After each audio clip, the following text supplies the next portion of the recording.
The smartest decision Jason Witten made during his brief TV career was ending it. Witten shocked the sports media world Tuesday by announcing he was quitting his job as lead analyst of ESPN's Monday Night Football to return to the Cowboys for a 16th NFL season. The classy tight end did it in his typical, stand-up guy fashion, stating, "This was completely my decision, and I am very comfortable with it. I'm looking forward to getting back in the dirt." Moore, who will replace Witten on MNF, serving as lead game analyst on Monday Night Football, is still one of the primo jobs in sports. But when Witten looks back at this decision a few months from now, I don't think he'll regret it. First, the 36-year-old was never going to escape the shadow of Tony Romo, his former quarterback and road roommate who became the toast of sports TV's lead game analyst for CBS Sports. Romo was a game-changer when he entered the broadcast booth a year before Witten. He quickly has become the new John Madden, with many calling him the best analyst on TV, period. Romo has a natural elan on TV that Witten simply does not possess. The earnest Witten came off like a Boy Scout who studied too hard for the big test. I don't care how much game film Witten watched or how many simulated games he called this off-season. He probably was not going to match Romo, much less Chris Collinsworth of NBC or Troy Aikman of Fox, and he knew it. Witten has rarely tasted failure, but he did on TV, and it wasn't pretty.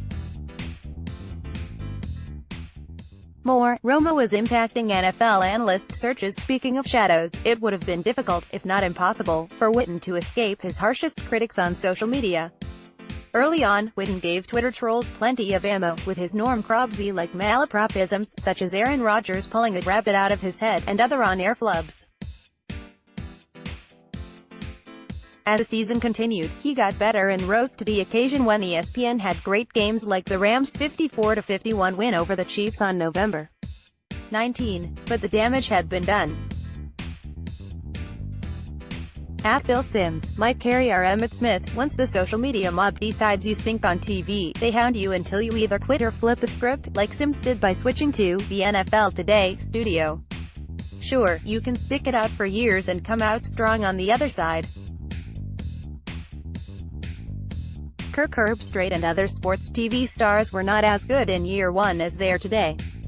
But they didn't have to contend with the bloodthirsty world of social media, or the constant stream of blog postings, stories chronicling their every flub. During a press conference last fall, I asked Witten directly about his on-air mistakes. Even his wife was ribbing him, noted Witten, who tried to diffuse critics by making fun of himself on Twitter. But who really needs that aggravation?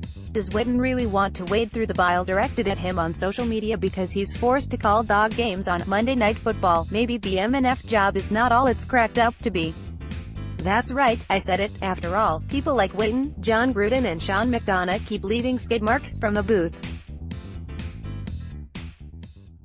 Witten was treated like a god as a player in Dallas. He has been admired since college. Who needs to be a national laughingstock? Despite ESPN paying Witten a reported $4.5 million per year, the network did not do its new star analyst any favors by sticking him in a three-person booth with Joe Tessitore and Booger McFarland. Maybe if Witten had more time to talk, he could have tossed off some of the play-calling predictions that made Romo seem like a savant.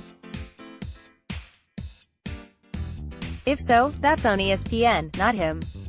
More, how ESPN can fix Monday Night Football. Witten is beloved by Cowboys owner Jerry Jones and coach Jason Garrett. He will be welcomed back with loving arms by Dallas, the state of Texas, and Cowboys fans nationwide. Even though he has lost a step, he is rejoining a Super Bowl contender that needs help at tight end. And down the road, Witten could easily slide into a lucrative coaching, front office post with the Cowboys. Witten discovered nothing can replace the excitement of the playing field or the brotherhood of the team. He should have succeeded on TV. Maybe he still can in the future. But it didn't happen on Monday Night Football, and there's no going back. Yes, Witten struggled making the transition to TV. so have other all-time NFL greats.